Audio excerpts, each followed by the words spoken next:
तो हेलो बच्चों, ये मेरे प्रिय साथियों, स्वागत है आपको अपने YouTube channel exam success classes.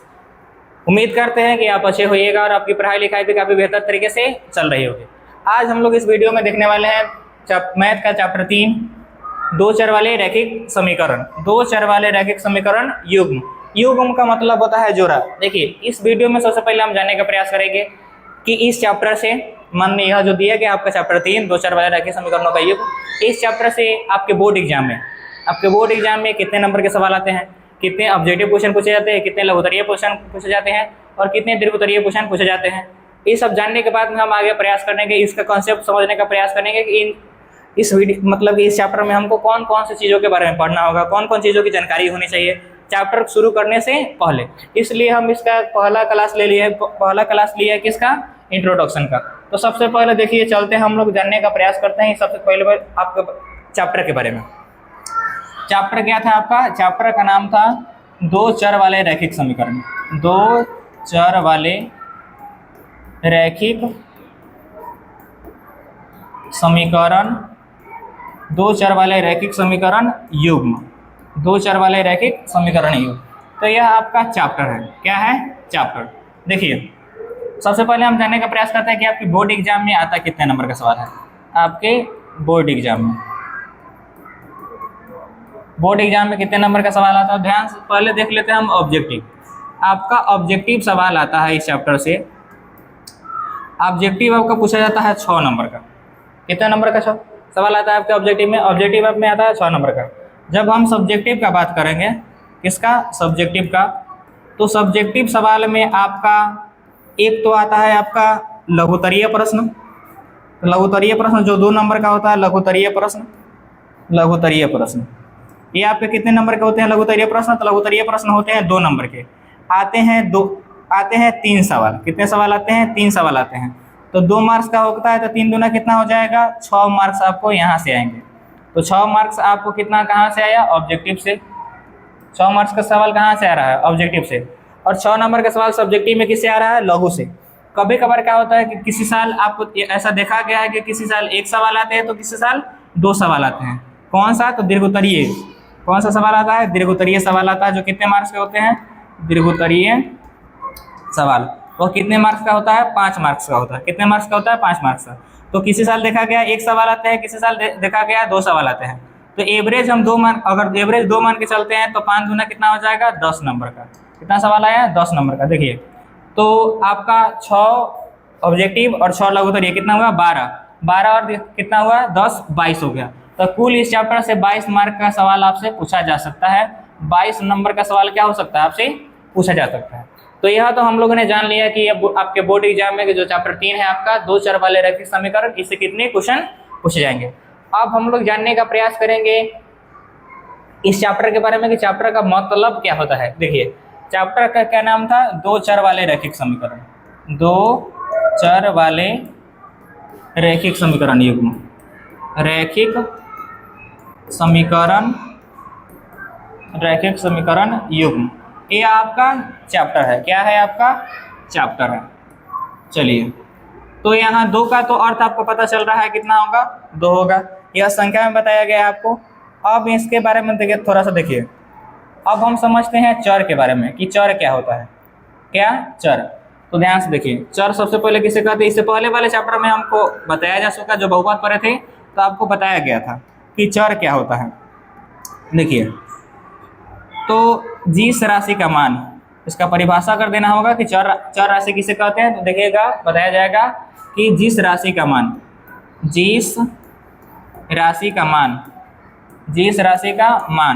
हमेशा बदलता है। जिस राशि का मान हमेशा बदलता है उसे बोलते हैं हम लोग, उसे क्या बोला जाता है? उसे बोला जाता है चर राशि। जिस राशि का मान हमेशा बदलता रहता है उसे क्या बोलते हैं? हम चर राशि कहते हैं। क्या कहते हैं? चर राशि कहते हैं। तो सबसे पहले तो परिभाषा जान गए आप कि चर राशि किसे कहते हैं। अब देखिए, इसका एग्जाम्पल जानने का प्रयास कीजिए कि जैसे मैं आपको मीन क्या होगा कि देखिए, जैसे जितने भी आपके आ जाएंगे ना अल्फ़ाबेट कितने होते हैं? 26। एबीसीडी में अल्फ़ाबेटों की संख्या कितनी होती है? 26।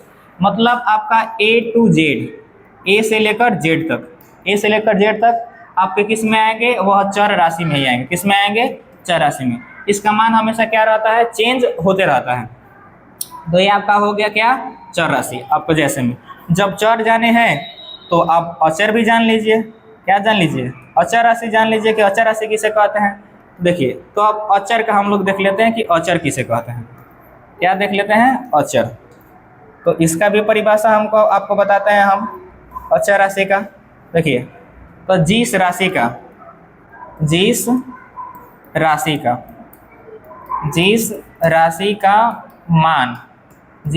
का मान कभी नहीं बदलता है, कभी नहीं बदलता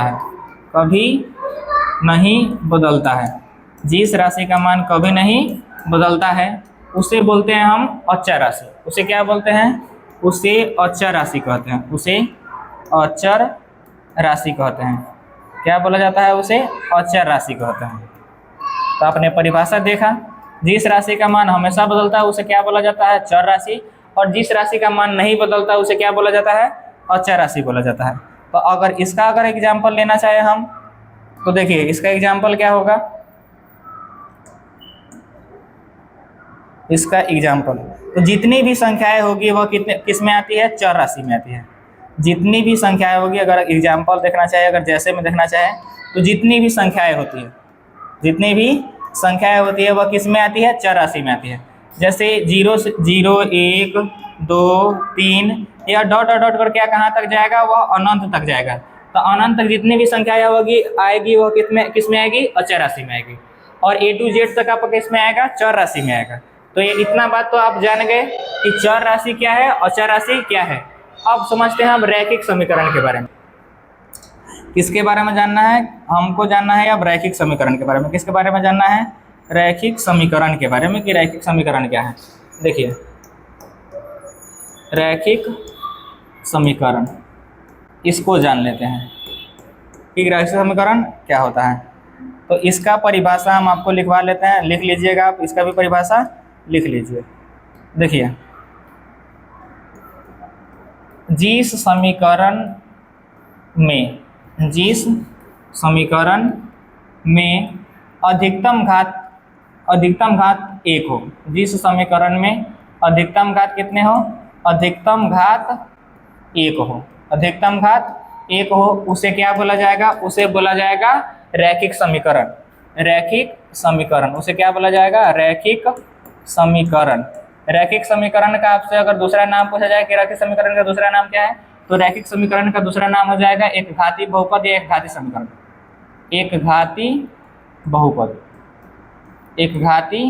समीकरण भी बोल सकते हैं, एक घाती समीकरण हो जाएगा, इसका दूसरा नाम एक घाती समीकरण हो जाएगा। चलिए इतना बात समझ गए। अब समझते हैं हम लोग एक चर वाले रैखिक समीकरण, इसके बारे में जानेंगे। अब हम समझते हैं एक चर वाले रैखिक समीकरण के बारे में। एक चर वाला रैखिक समीकरण, देखिए अब अगला टॉपिक क्या निकल के आ रहा है, हम लोग समझना क्या है, एक चर वाले रैखिक समीकरण। एक चर वाले रैखिक समीकरण, एक चर वाले रैखिक समीकरण जान जाएंगे, तब हम क्या जानेंगे, दो चर वाले रैखिक समीकरण के बारे में, जो चैप्टर का आपका नाम है। देखिए जिस समीकरण में केवल एक चर हो, जिस समीकरण में केवल एक चर हो, केवल एक चर हो और उनका अधिकतम घात भी, और उनका अधिकतम घात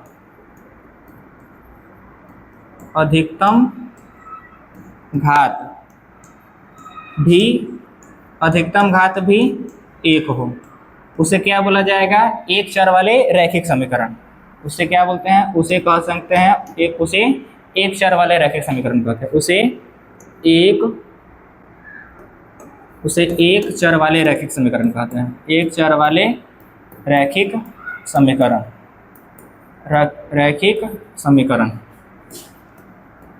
एक चर वाले रैखिक समीकरण, उसे एक चर वाले रैखिक समीकरण कहते हैं। क्या करते हैं, उसे एक चर वाले रैखिक समीकरण कहते हैं। चलिए अब इसका हम लोग देखिए, जैसे उदाहरण देख लीजिए। जैसे में अगर देखना चाहे तो देखिए 2x² माइनस के 3, 5x प्लस 4 बराबर 2x प्लस 3। ध्यान से देखिए, इसमें केवल x है तो चर मान तो केवल 1 हुआ, इसके अधिकतम घातों की संख्या भी कितनी है? 1 है। तो इसलिए क्या कहलाएगा? एक चर वाला रैखिक समीकरण कहलाएगा। क्या कहलाएगा? एक चर वाला रैखिक समीकरण। भले ही देखिए यहाँ भी दिया है और यहाँ भी दिया है, लेकिन यहाँ जो प्लस में इधर आएगा तो माइनस में हो जाएगा। घटेगा 5x में से तो क्या आ जाएगा? 5x में से 2x घटेगा तो कितना x आ जाएगा? 3x। तो यहाँ भी एक ही चर है, तो क्या कहलाएगा? एक चर वाला रैखिक समीकरण। रैखिक समीकरण इसलिए कहा जाएगा कि अधिकतम घातों की संख्या भी इसकी कितनी है? 1 है, इसलिए क्या कहलाएगा? रैखिक समीकरण। अब इसका हम लोग इसका जान लेते हैं रैखिक समीकरण का व्यापक रूप। व्यापक रूप, एक चर वाले रैखिक समीकरण का व्यापक रूप होगा ax प्लस b बराबर 0। ax प्लस b बराबर 0। ax प्लस b बराबर 0। ध्यान से देखिए, यहाँ एक जानने वाली बात है, जहाँ a नॉट इक्वल टू 0, जहाँ a का मान 0 नहीं होना चाहिए। अगर a का मान 0 हो जाएगा तो देखिए हर कुल मिला के क्या हो जाएगा? 0। तो केवल अचर पद हो जाएंगे, तो एक चर वाला रैखिक समीकरण कहाँ से होगा? नहीं हो पाएगा। चलिए, इतना बात अगर समझ गए लिख लीजिएगा। आगे देखिए, आगे वाला कॉन्सेप्ट समझिए। आगे आपको जानना होगा, आगे हम लोग जानेंगे दो चर वाले रैखिक समीकरण के बारे में। किसके बारे में? दो चर वाले रैखिक समीकरण। दो चर वाले रैखिक समीकरण जो आपके चैप्टर का नाम दिया है। दो चर वाले क्या? रैखिक समीकरण। तो चलिए इसका परिभाषा जानने का प्रयास करते हैं हम लोग। इसका परिभाषा जब हम जानेंगे तो देखिए, जिस समीकरण में दो चर हो, जिस समीकरण में दो चर हो तथा उनका अधिकतम घात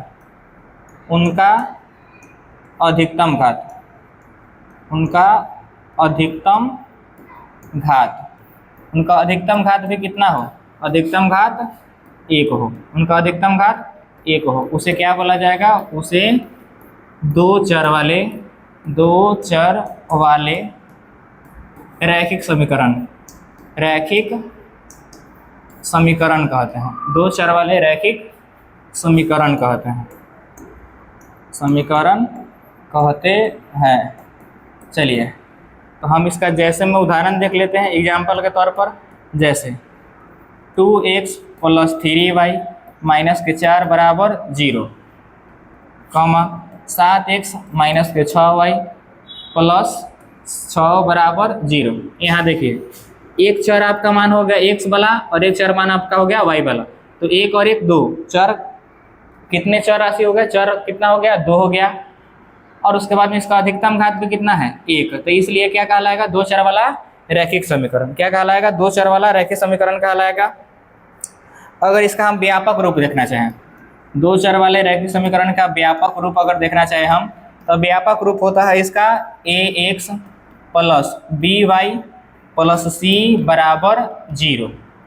ax plus by plus c बराबर 0।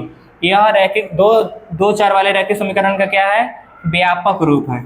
जहाँ यहाँ याद रखने वाली बात है कि जहाँ याद रखने वाली बात क्या है? तो जहाँ देखिए a और b नॉट इक्वल टू 0, जहाँ a का मान भी 0 नहीं हो सकता है और b का मान भी 0 नहीं हो सकता, तब कथी कहलाएगा? वह दो चर वाला रैखिक समीकरण कहलाएगा। क्या कहलाएगा? दो चर वाला रैखिक समीकरण कहलाएगा। चैप्टर के बारे में देखिए अब थोड़ा सा और। चैप्टर जो आपका दिया था इसके बारे में समझिए। चैप्टर आपका दिया था दो चर वाले रैखिक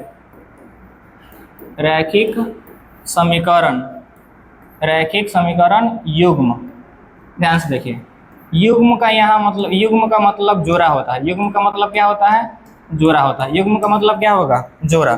तो इसका युग्म का मतलब आप जान गए कि जोड़ा होता है, तो इसका व्यापक रूप आप देख लीजिए। दो चर वाले रैखिक समीकरणों का युग्म मतलब जोड़ा में होगा। कितने में होगा? जोड़ा में होगा। तो एक का आपका व्यापक होगा, पहला का व्यापक रूप होगा a1x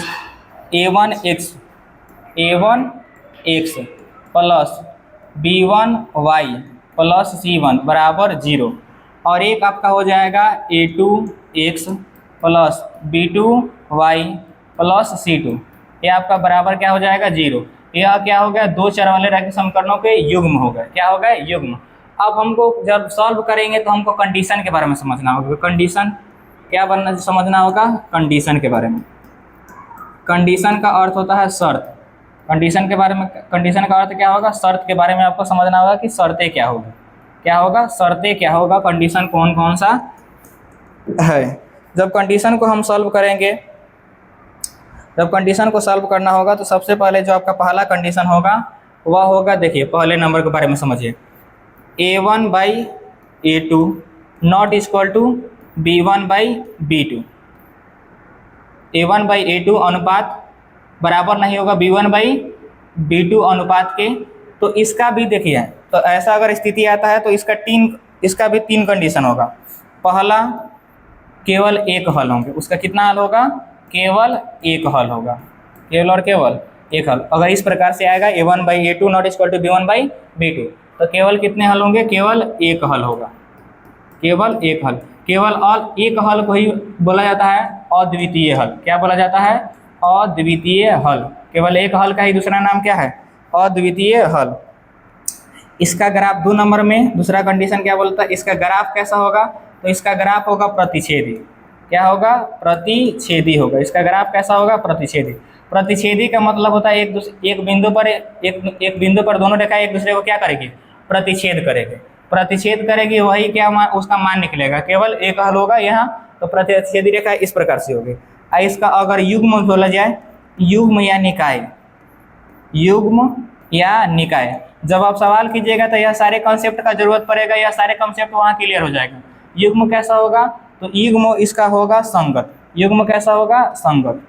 युग्म क्या होगा, संगत। संगत को ही बोला जाता है अविरोधी। अविरोधी, अगर हम किसी के संगतिया है, अगर हम किसी के संगतिया, हम किसी के दोस्त हैं, तो उसका विरोध क्या उसका विरोध हम करेंगे नहीं, तो क्या कहलाएंगे, अविरोधी कहलाएंगे। क्या कहलाएंगे, अविरोधी। असंगत को ही दूसरा भाषा में क्या कहा जाता है, अविरोधी। दूसरा कंडीशन देखिए, दूसरा कंडीशन आपका कंडीशन नंबर 2 आएगा। कंडीशन नंबर कितना, 2। दूसरे कंडीशन में अगर देखना चाहे तो a1/a2 बराबर b1/b2 बराबर c1/c2, यह दूसरा कंडीशन है। दूसरा कंडीशन में अगर जाएंगे, दूसरा कंडीशन a1/a2 बराबर b1/b2 बराबर c1/c2, a1/a2 बराबर b1/b2 बराबर c1/c2, तो इसका जो हल होगा, हल अनगिनत होगा। अनगिनत हल, अनगिनत हल होंगे। कितने हल होंगे, अनगिनत हल होगा। हल कैसा होगा, इसका हल कैसा होगा, अनगिनत होगा। लेकिन इसका ग्राफ कैसा होगा, ग्राफ जो होगा इसका, ग्राफ इसका होगा संपाती। ग्राफ क्या होगा, इसका ग्राफ होगा संपाती। ग्राफ क्या होगा, संपाती। संपाती का मतलब क्या होता है कि एक रेखा के जैसे एक रेखा, जहाँ से एक रेखा गुजर रही है उसी पर दूसरी रेखा भी गुजरेगी, उसी पर क्या होगी, दूसरी रेखा भी गुजरेगी। उसी पर क्या होगी, उसी पर क्या होगी, दूसरी रेखा, उसी पर क्या होगी, दूसरी रेखा भी गुजरेगी। जैसे पहली रेखा यहाँ से गुजरी है तो दूसरी रेखा भी यहाँ से गुजरेगी, तो यहाँ भी मिलेगी, यहाँ भी मिलेगी। कितना मिलते मिलते जाएगी, तो यह अनगिनत हल होगा। क्या होगा, अनगिनत। इसका ग्राफ क्या होगा, ग्राफ जान का क्या होगा, ग्राफ इसका संपाती होगा। ग्राफ कैसा होगा, ग्राफ संपाती हो गया। लेकिन इसका जो तीसरा नंबर पर हम लोग देख रहे हैं कि युग्म, इसका युग्म कैसा होगा। युग्म या निकाय जिसको बोलते हैं, युग्म या निकाय क्या होगा, संगत ही होगा। अगर हल होगा तो क्या होगा, संगत होगा। संगत का ही यहाँ इसी को दूसरे का, अगर एक दूसरे के संपाती है तो दूसरे का बोला जाएगा, आश्रित बोला जाएगा। एक दूसरे के क्या है, यह आश्रित है, आश्रित। अब यह अब दूसरा कंडीशन तो हो गया। अब तीसरे कंडीशन के बारे में समझिए। किस कंडीशन के बारे में समझिए, तीसरा कंडीशन के बारे में समझिए कि तीसरा कंडीशन क्या होता है। तो आपका तीसरा कंडीशन जो है, देखिए तीसरा कंडीशन a1/a2 बराबर b1/b2 not equal to c1/c2, यह तीसरा कंडीशन है। तीसरे कंडीशन में क्या होगा, तीसरा कंडीशन अगर आता है तो पहले इसका क्या होगा, कोई हल नहीं होगा, कोई हल नहीं, इसका कोई हल नहीं होगा, हल नहीं होगा। इसका ग्राफ जो होगा, ग्राफ, इसका ग्राफ समानांतर होगा। क्या होगा? समांतर होगा। इसका ग्राफ कैसा होगा? समांतर। समांतर कहने का मतलब देखिए, एक रेखा यहाँ से गुजरी, एक रेखा यहाँ से गुजरी, दोनों के बीच की जो दूरी होगी वो हमेशा बराबर रहेगी। आप आगे लेके जाइए तब, चाहे पीछे लेके जाइए, कितना भी बढ़ा दीजिए, ये आपस में मिलने वाली नहीं है। तो क्या कहलाएगी? वह समानांतर कहलाएगी। तो ग्राफ इसका क्या हो गया? समानांतर हो गया। और ये जो तीसरे नंबर पर हम देख रहे हैं कि युग्म, युग्म जो होगा इसका युग्म, इसका जो युग्म होगा वह असंगत होगा। क्या होगा? असंगत। और असंगत को ही हम लोग क्या बोलते हैं? विरोधी। असंगत को ही क्या बोलते हैं? विरोधी। अगर हम से किसी हमको हमारा किसी से संगत नहीं है तो क्या होगा? वह विरोधी होगा। क्या कहलाएगा? वह विरोधी कहलाएगा। क्या कहलाएगा? विरोधी। चलिए, इतना बात हम समझ गए। तीनों कंडीशन याद रखिएगा। पहला में क्या बोला है कि कंडीशन नंबर 1 में अगर A1/A2 B1/B2 जब दो युग्म दिया रहेगा तब, तो दोनों कंडीशन, दोनों का हम क्या बोलते हैं? व्यापक रूप लिखा दिए कि A1 x होगा, B1 y + C1। यह पहले युग्म के लिए, दूसरे युग्म के लिए A2 x B2 y + C2 होगा। तो उसमें 3 कंडीशन बनेंगे। तीसरे कंडीशन में सबसे पहला कंडीशन क्या था? A1/A2 = B1/B2। तो उसका क्या होगा? केवल एक हल होगा। अगर ऐसा आता है A1/A2 अनुपात नॉट इक्वल टू B1/B2, एक दूसरा का अनुपात A1 और A2 का अनुपात B1 और B2 के बराबर नहीं होगा, तो केवल क्या होंगे? एक हल होंगे। एक हल को ही क्या कहा जाता है? अद्वितीय हल कहा जाता है। उसका ग्राफ कैसा होगा? प्रतिच्छेदी होगा। प्रतिच्छेदी क्या होगी? एक दूसरे पर क्या होगी? किसी न किसी एक बिंदु पर क्या करेगी? एक दूसरे को प्रतिच्छेद करेगी। उसका युग्म यानी क्या होगा? तो युग्म क्या होगा? संगत। संगत को ही क्या बोला जाता है? अविरोधी बोला जाता है। दूसरा कंडीशन आप लोगों ने देखा था A1/A2 बराबर B1/B2 बराबर C1/C2। अगर ऐसा हो तो उसका हल क्या होगा? अनगिनत होगा। उसका ग्राफ क्या होगा? संपाती होगा। संपाती का मतलब जिस रेखा से पहली संख्या गुजरी है उसी रेखा से दूसरी संख्या भी गुजरेगी और हमेशा एक दूसरे को क्या करती चलेगी? टच करती चलेगी। कहाँ कहाँ टच करेगी? जहाँ जहाँ जाएगी तहाँ तहाँ टच करेगी। तो इसका कितना हल होगा हम नहीं गिन सकते, इसलिए कि इसका हल क्या हो जाएगा? अनगिनत। इसका युग्म जो होगा, युग्म यानी क्या है? संगत होगा, आश्रित होगा। जब हल निकलेगा तो संगत ही होगा। तीसरा कंडीशन आपका A1/A2 not equal to A1/A2 बराबर B1/B2 not equal to C1/C2, वहाँ गलत लिखा गया था। तो यह क्या होगा? इसका कोई हल नहीं होगा। इसका क्या होगा? कोई हल नहीं होगा। और इसका ग्राफ क्या होगा? ग्राफ भी क्या होगा? समांतर होगा। समानांतर का मतलब एक रेखा एक दूसरे के समानांतर, जो रेखाएं होगी एक दूसरे के समानांतर होगी। इन दोनों के बीच की दूरी कभी भी कम नहीं होगी, बराबर ही रहेगी। और यह कभी भी मिलेगी नहीं। तो जब नहीं मिलेगी तो कोई हल नहीं होगा। तो युग्म क्या हो जाएगा? असंगत और अविरोधी। असंगत और अविरोधी। देखिए, इस तीसरे चैप्टर में हम लोग को 3 नियमों को, जो ग्राफीय विधि का है, वह 2 चर वाले रैखिक समीकरणों को हल करने के विधियों के बारे में समझिए। अब कौन कौन से विधि को पढ़ना होगा आपको? जब 2 चर वाले रैखिक समीकरणों को हम 2 चर वाले रैखिक समीकरण युग्म को हल करने का तरीका,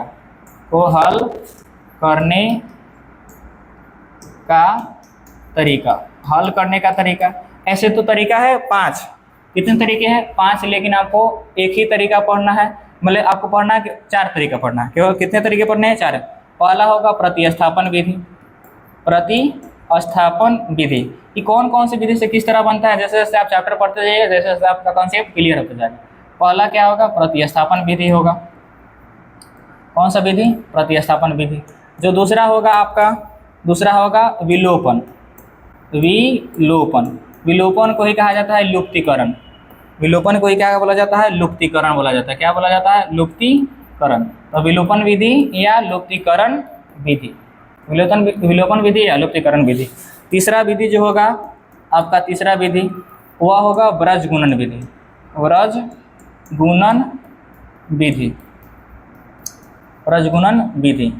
तीसरा आपका चौथा हो जाएगा। तीसरा तो हो गया व्रज गुणन विधि। चौथा जो होगा वह ग्राफीय विधि होगा। ग्राफ पर खींच के बनाया जाएगा तो क्या कहलाएगा? ग्राफीय विधि कहलाएगा। तो इन 4 विधियों के बारे में आपको क्या करना होगा? जानना होगा। तो ये जो आपका जितना भी यह थ्योरी क्लास था, फॉर्मूला वाला, कॉन्सेप्ट वाला जितना भी था, वह हम सारी चीज़ों को समझ लिए हैं। इसके अगले वाले वीडियो में हम 3.1 का सॉल्व करेंगे क्वेश्चन आंसर। तो उम्मीद करते हैं यह वीडियो आपको अच्छा लगा होगा, और अच्छा लगा हो तो लाइक, शेयर और सब्सक्राइब जरूर करें। मिलते हैं अगले क्लास में, तब तक के लिए जय हिंद।